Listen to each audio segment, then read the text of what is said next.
Barcelone entre sur le terrain aujourd'hui pour disputer son match aller tant attendu de la demi-finale de la Ligue des Champions contre l'Inter Milan, et il y a beaucoup de bonnes attentes pour ce match, principalement parce que le club catalan jouera à domicile, et aussi parce que Barcelone arrive à ce match après 3 victoires consécutives et un trophée remporté, tandis que l'Inter Milan arrive à ce match après 3 défaites consécutives.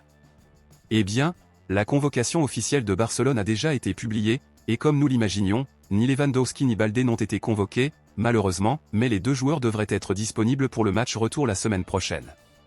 Du côté de l'Inter Milan, on parlait beaucoup de l'indisponibilité de Thuram et Pavard également en raison de blessures, cependant, Thuram a participé au dernier entraînement et il y a une chance qu'il joue le match aller, mais Pavard ne le fera pas. Eh bien, Barcelone est désormais prêt pour cette demi-finale, et nous allons maintenant vous présenter la composition possible du club catalan pour ce match important.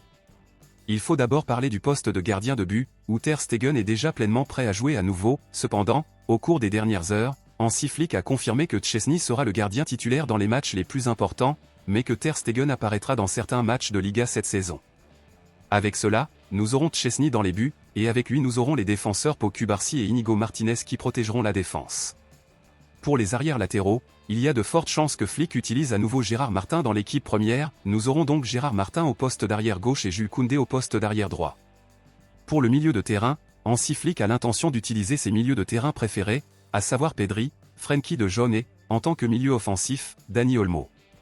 Pour l'attaque, comme Lewandowski ne jouera pas, Flick utilisera son nouveau trio et nous aurons Lamine Yamal et Rafinha sur les ailes et Ferran Torres comme avant-centre. Eh bien, comme vous pouvez le voir, Barcelone utilisera très probablement la même composition que celle utilisée pour la finale de la Copa del Rey contre le Real Madrid. Alors, à la lumière de tout cela, à votre avis, êtes-vous d'accord ou pas avec cette composition pour la demi-finale contre l'Inter Milan?